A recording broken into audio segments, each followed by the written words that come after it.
We had the only squadron over there with what were they? B-26s. Not then. Phantoms. The intruders. Because they could bomb through cloud cover unlike the rest of the airplanes, so they sent us over there. We stayed over there about a month until things cooled off. Just floating around the North Korean Sea with Russian ships nearby until it calmed down. Then we went back to the Gulf Talk and commenced bombing the North Koreans again.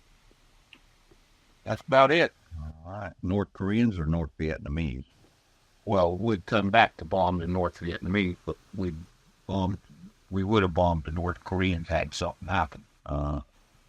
Okay, we're going to be playing the Ranger from 1968 Super 8 video here, and you go ahead and talk about it as it progresses. Okay, that is the ocean. That's probably in the North Korean Sea because those other ships out there. This is a ship. One of our aircraft coming in for a landing on the Ranger.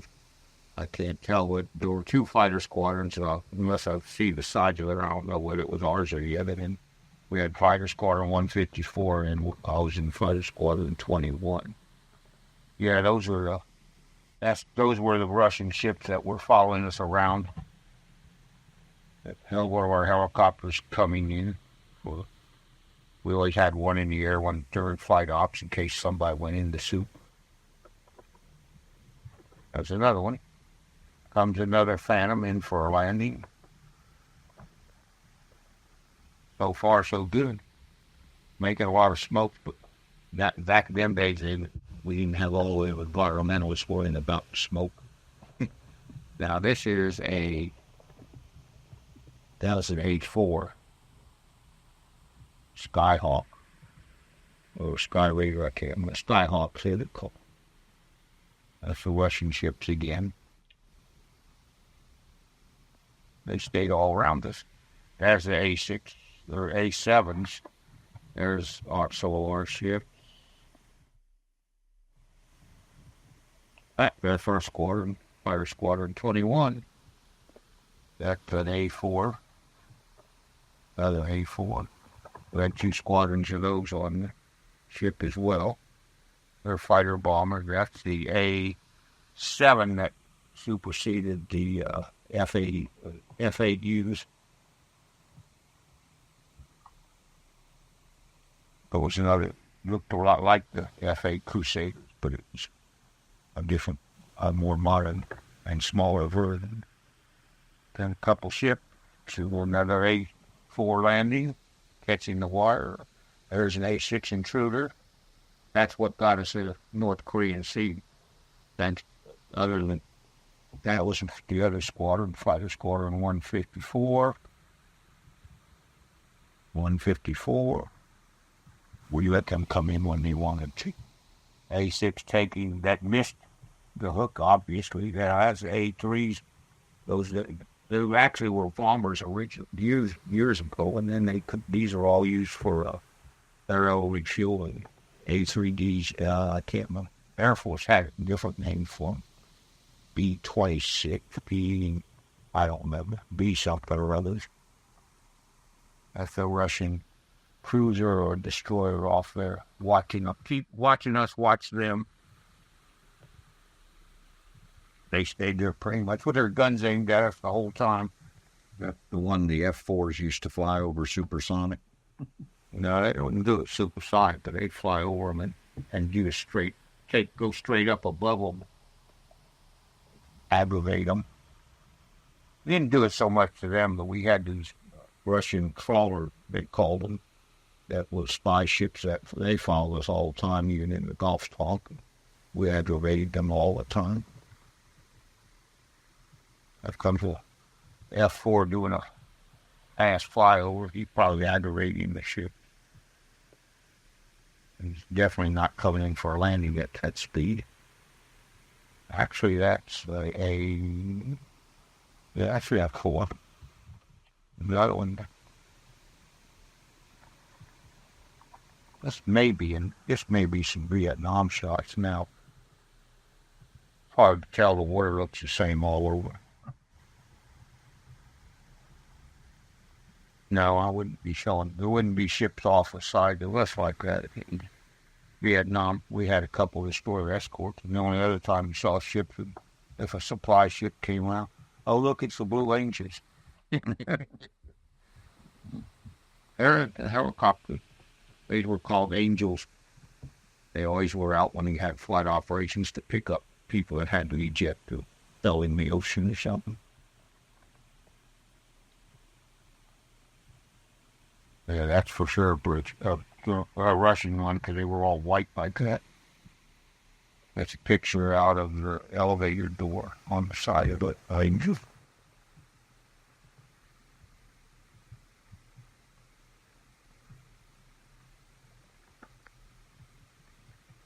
That's just something coming in for landing.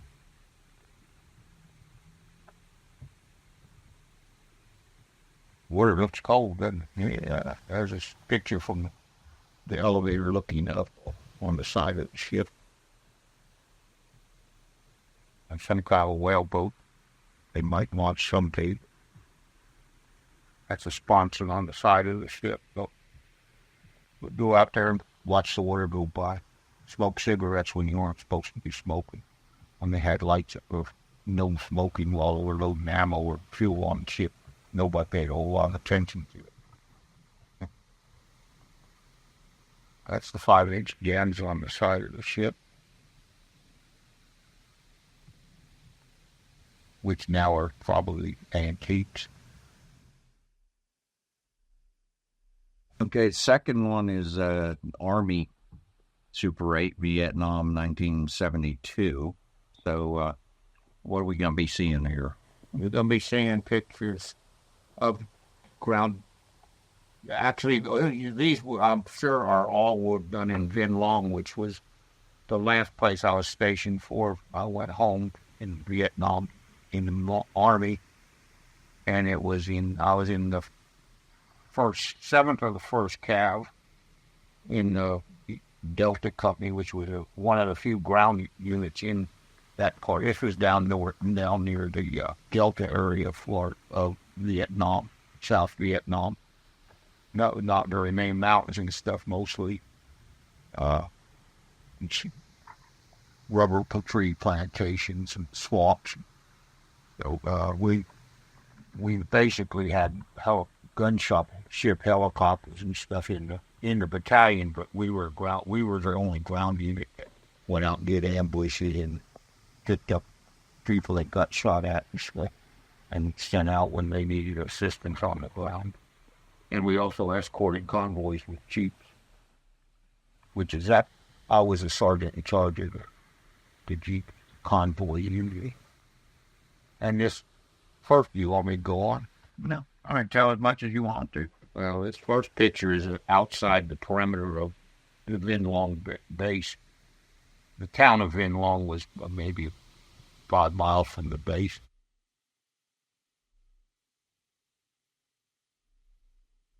All right, this is a picture of the perimeter of the base at Vinh Long, showing some Vietnam mama sons walking by. You can see some of the better-looking places in that Vietnamese went in that sea. They actually had cars. Now that's the base itself. That's a South Vietnamese Army base that was right next to us. That's a South Vietnamese flag flying in the guard tower. And that's pretty much a view of the South Vietnamese. And these were the Vietnamese. That's how they got around with these little motorcycles with dollies they pull, go here and there. This is just some of the outside area around Vinh Long. That's how they lived. This was actually a city. Now that's the entrance. I think that's the entrance to the base. Yeah, it is, because there was a lot of Vietnamese worked there, and they had to go through security before they came into the base. That was the gate to the base. And this is probably some people in my battalion or my squad guardian. No, these are the South Vietnamese soldiers that were across the street from. When we shut down and went back to the United States, we gave them the whole base. And the South Vietnamese army took over and kept it probably for about 6 months before they gave it to the NVA. There's some more Vietnamese riding around on their little bike motorcycles. They couldn't believe how many people they could get on one of those little motorbikes. That was one of the aviation units that we had a lot of funerals because a lot of those got killed. That was us, Powder Valley. That's somebody in my battalion. Those were one of the steaming creams. Every base had a place where you could go get a massage and a hot shower. They had Vietnamese people ran them. That was us because we were the only infantry company there. That's Mama Signs, probably washing the clothes. That's one of the guard posts. I know his face, but I can't remember his name. He was one of the guys in our unit. And another one. Now this guy, remember, he was from Hawaii. He was a badass. He could do taekwondo. That's inside of our base. Oh no, that's the prisoner of war camp for the NVA. But all day long they'd bust these rocks and then pile them up, and then next day they'd move them back where they were at, and then see them still moving the rock. Those were NVA prisoners. That was in Chu Lai, which was our headquarters. It was about 20 miles away by road. That was a bigger base, much bigger base. It was the headquarters of a bunch of different units on the Mekong River, not too far. We had to go across the Mekong on a ferry to get there. And that's where we had gun jeep doing convoy duty. And that's a guard position, and that's probably Canto because we didn't have those concrete bunkers at our place. We just had wooden towers. Yeah, that's the perimeter at Canto. Now that's a boa constrictor or a python. I actually traded a electric fan to some Vietnamese kids that came up to the Jeep while we were waiting on the ferry, showing us this snake. I said, we were moving some stuff from our base to over there, and I fanned a bunch of other stuff in the back of the Jeep. So I give you a fan. They said, okay. So I traded them the fan for this snake. And here I am playing with it. They weren't all that, didn't seem to be dangerous at the time. People make a big fuss about them. As long as they didn't get hold of you with their mouth, they couldn't constrict, so. Yep, that's me playing. The Vietnamese were scared to death. When we'd go out in the field, I'd put them in a footlock with it. And they'd cuss me out when I come back. Because it got out, well, it scared the hell out of them. Eventually, I think some Vietnamese killed it. Just got out. Yeah, that was another guy in our unit playing with. Most of the people didn't want to play with him like he did. But it was a fairly small one compared to some I saw. And then they had some of them that were 30 foot long. He used to feed them ducks. They put baby ducks in the cage with them and they'd feed them. Yeah. They were strong as hell. I mean, they really had strong muscles. I don't say that one was probably about 5 or 6 foot long. Vietnamese capture them all. They ate them. Made soup out of them or something. But I thought it was a good deal because it was the Army's fan anyway. I was the only one in the whole unit that had a pet snake. I prefer dogs now. That was a mess. A bunch of dogs that got born at our unit. We forever having dogs that come in the water. And of course, the Americans would take care of them. The Vietnamese would eat them. That's me petting them. They just had a whole litter of puppies under our barracks there. Yep. That's the mama on top. Looks just like Pancho, doesn't he? Sure, that might have been one of Pancho's kids that some Vietnamese or some soldier brought back. He looks just like Pancho. Paul Nancy's dog. Paul, yeah. I don't know whatever happened to it because we stood down there. I suppose we just left her there. Couldn't take them home.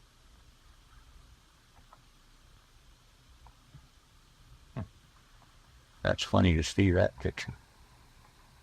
I don't remember taking that.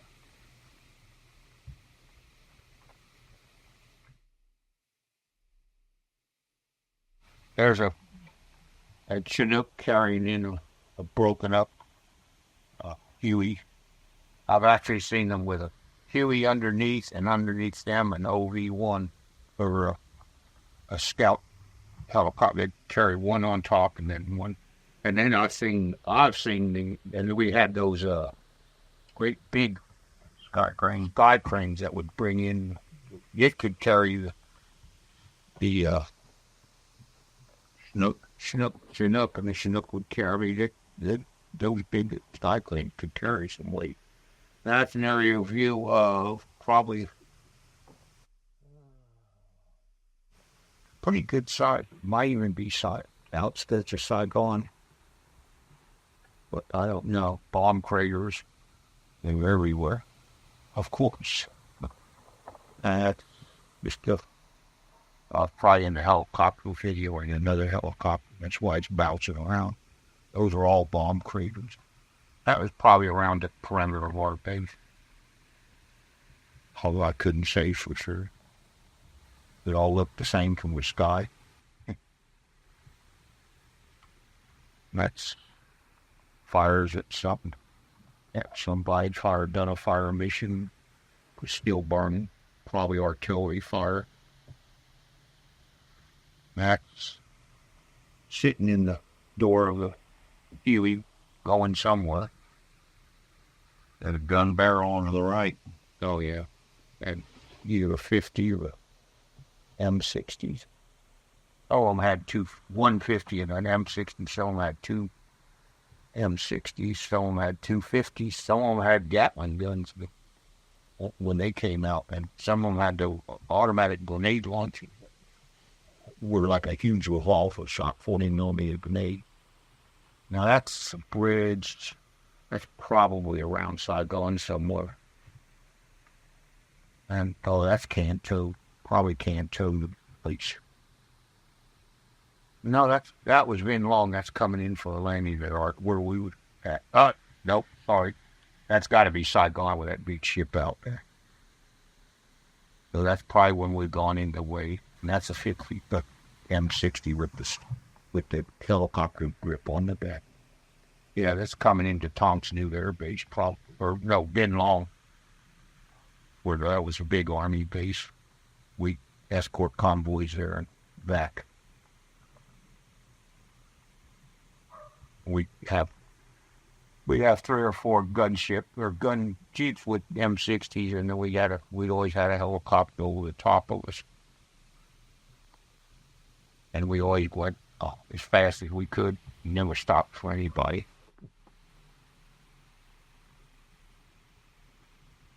That was the only camp I ever got going to Saigon. We were usually only there for half an hour and turn around and go back with another convoy. Didn't do it very often, maybe once a month. But it was interesting. Yeah. Now that's probably the edge of our basin in Vin Long. That's the Mekong River. Yeah, that is. That's the river bank. Now that's the ferry we'd take to get over to Canto. You notice it's crammed full of people. Yeah, that's where our convoy waiting at the ferry. That's where I got the snake. Yeah, that was a Hawaiian guy. Yep, that's probably the kids I bought the snake from. You get Coke in a little plastic bag with a chunk of ice in it. There's a big river, the Mekong.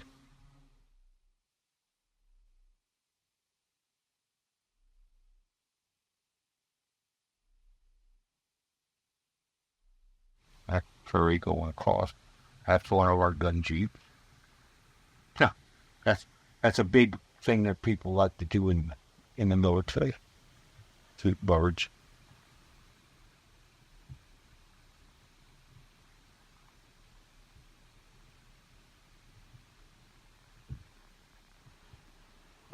Where are you heading in this boat? Probably either to Canto or back. The only time we'd ever go on it, we'd go across the river because Canto was our major headquarters. With Vin Long was sort of an outpost, but it had about 5 helicopter squadrons in us. It was a fair size base, but Canto was probably a couple thousand soldiers there. And that's downtown. Probably that's been long downtown.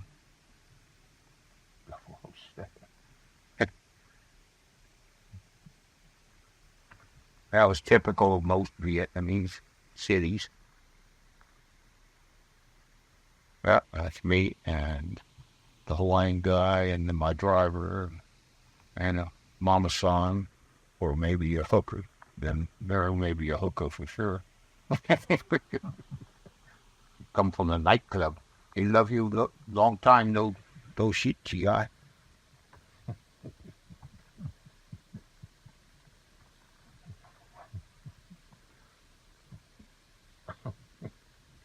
That's just self-explanatory. So is that. Uh-oh. Call Morgan and Morgan. Motorcycle accident. Dude, Kim Wa. There's Eddie. Yeah. That's Eddie. Yeah, that was a spotter plane firing marker rockets for a fire mission, an area. That's exactly what that was. I can't remember, LH something or other. They had rockets. We had probably called them in the marker enemy position or something. They didn't really. They could have put 2.75-inch rockets, which were made for killing people, but these were just marker rockets to mark the target area, keep them from shooting us. There's the Vietnamese harvesting their rice. There's our water buffalo. They all have water buffalo. Made great targets. Hard to miss one. Not that we ever shot them. There's a typical house in the country. They all lived in that one little house with the pigs, with the duck. They all raised ducks they had huge duck farms. There's some country people that their water buffaloes.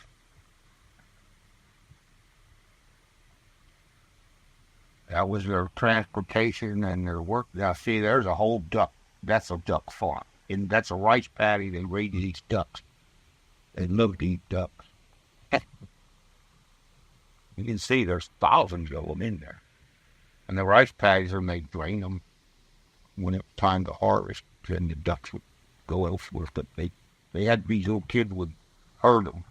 This guy's fishing in the rice paddy. They put out nets and catch them. Trouble is, the rice paddies were fertilized by human excrement. So they weren't real healthy to be walking around. That's probably in the town. That might be Saigon coming in on a convoy. Looks too big to be Bin Long. There, pretty busy. Could be Canto. No, there we go. Can't hold it still, and I can't read Vietnamese. I think this is probably Saigon. See, Shell gas station, just like we got. They have McDonald's, even. There we are. Yeah, because that's the docks when we brought a convoy in. I don't know what the balloons were for. Somebody got into it, probably. There's Poncho. This was back at the base in Minlog. Happy to be home.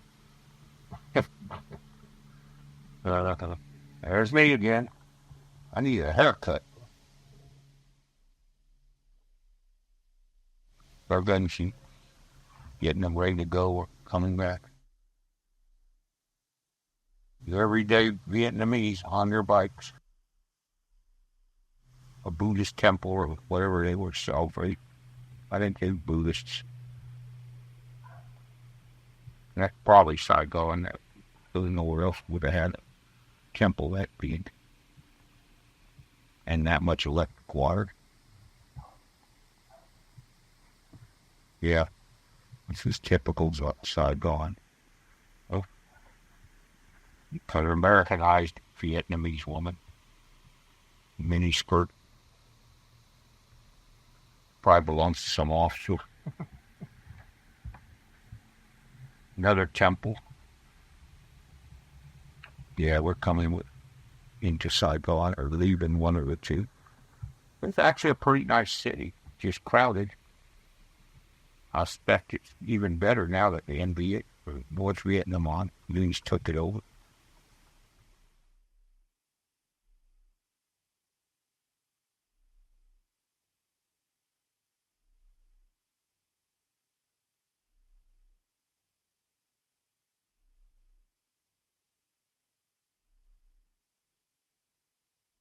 Buildings in downtown Saigon. Now we're back to Vinh Long, probably with that, the Mekong. Yeah, this is probably still the outskirts of Saigon. We wouldn't have been riding around in jeeps downtown otherwise. Well, that's a Vietnamese funeral procession. Of course, they go all out. Yeah, there's the Buddhist monk, whoever he is.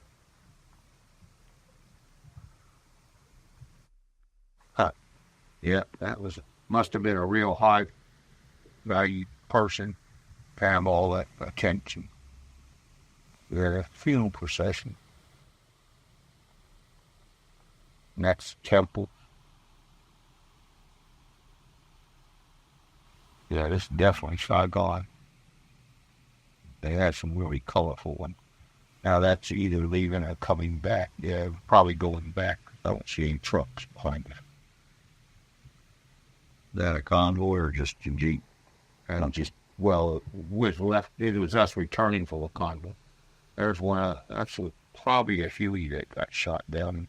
I mean, that air cav units that we had, we were averaging a person, at least a couple troops every week, because they go out into the delta and they'd fly the little loaches to attract enemy fire, and then they'd swoop down. Once they start shooting at them, they'd come down with one or two Cobra gunships and fire them up. But they got a lot of times those loaches that were used for bait or even Hueys would get shot down. I mean, it's easy to hit a helicopter when it's just hovering.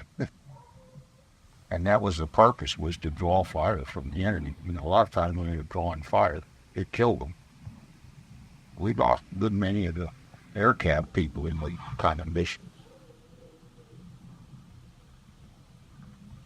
Yeah, probably been long. Maybe going to Canto and then look like Saigon.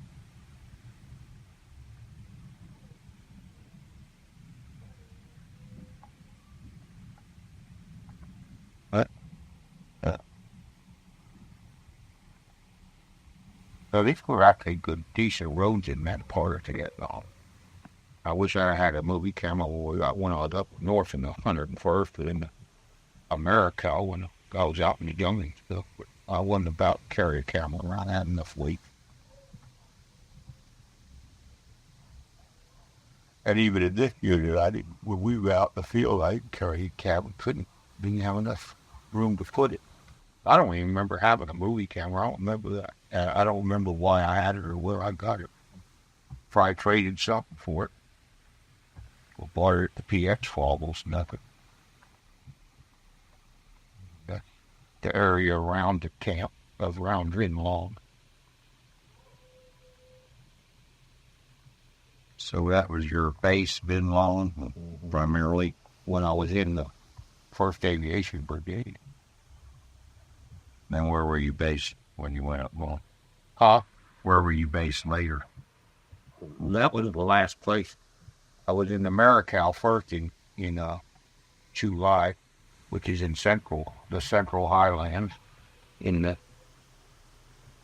infantry battalion. And then I was in the 101st in a scout platoon, which was up above Da Nang in the very northern part of South Vietnam, in the mountains. And then after that, when I left there, because they stood down, I went to this place for the last 5 or 6 months of it. No, about 4 or 5 months. But the rest of the time I was up, I didn't have I had a still camera I carried for a couple times. It just, when you pack alien on the back, you can only take so much weight. And I would rather have an extra magazine full of ammo any day than a camera. Yep. And that's pretty much it. Yeah. I'm surprised I even had these films. But by the nature of being there, you're going to always get pictures when there's nothing much going on. People shooting at you, or you're out in a dumb idiot and have time to take pictures. Most of the ones you see come from combat photographers, because that's all they do.